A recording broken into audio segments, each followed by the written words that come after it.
I want to talk about appreciation and being non-judgmental.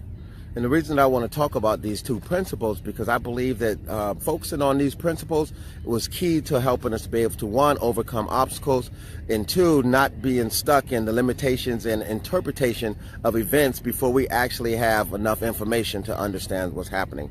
So a lot of times we might look at something right now that makes us feel bad and we will judge that as a bad thing, not knowing that 2 years down the line, this same thing that we considered was bad be the thing that actually helps propel us forward. Or sometimes we might be in a certain situation, and because it makes us feel good for a little bit, we stay stuck there, not realizing that this one thing that made us feel good now is the same thing that could be our detriment 6 months, a year, 2 years down the line. So what I like to try to do is focus on appreciating things in the here and now. I try to look at the circumstances for how I can see them to be right now and enjoy that and use that to be able to move forward. And what I also try not to do is be judgmental, because a lot of times we just don't really know what's going on. I like to tell a story I told about inside my book is there was an old man and they lived in a small village. He had a horse. One horse, a farm, and his son. So one day, his one horse, a storm came, blew down the fence, and the horse ran away. All the village people came up to him, and they was like, "Hey, man, that's sad. Your only horse is gone now. How are you going to plow your field?"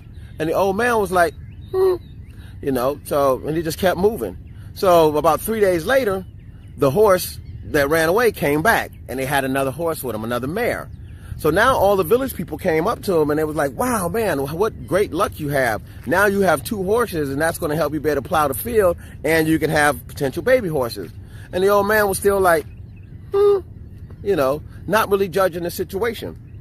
So about 2 weeks later, the old man's son is riding on a new horse. The horse bucks, throws the son off, breaks both his legs in multiple places. Now the son is injured.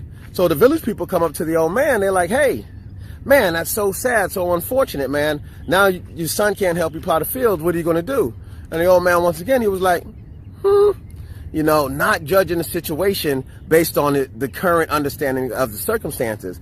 About 2 months down the line, the warlords came through the village and took up all able-bodied men and women to go off to fight a battle that was essentially a suicide mission.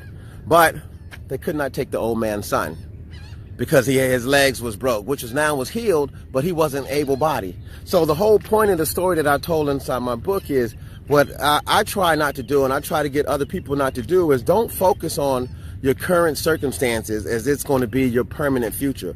Because a lot of times we just don't have the information that it takes to understand everything that's going around us. But what we do have the ability is to see each circumstance and appreciate it for what it is and use all the understanding and wisdom that we have to maximize the potential of this certain circumstances to align to the achievement of our goals. And that's what I do. Another reason I actually do that, because this really comes down to energy. The wasting of energy. And normally the more energy that it takes for us to do something, the harder that it becomes to do. So if we can stop focusing on things that don't exist, like the past or the future, and put our energy into the present moment now, we'll find that our circumstances will start to align and manifest exactly the way that we want them to be, because we're not wasting energy. But first thing, in order to be able to do that, we have to, 1, be able to appreciate things, and 2, stop judging things. When we judge things, we're actually placing our mental limitation on something that, is could be beyond our scope of understanding, or be a source of infinite potentialities. So that's why I just try to look at things as they are, see how I can use it to work for me, or even understand how this might not be for me. Don't judge it and just let it pass. Well, I hope this video helped you. Like I said, at the end of the day, it's always about each one teaching one. Always striving to be the strongest version of yourself. Never compare yourself to average people, or you'll never be more than average. All right, let me go finish getting my morning walk out the way. Thanks for tuning in.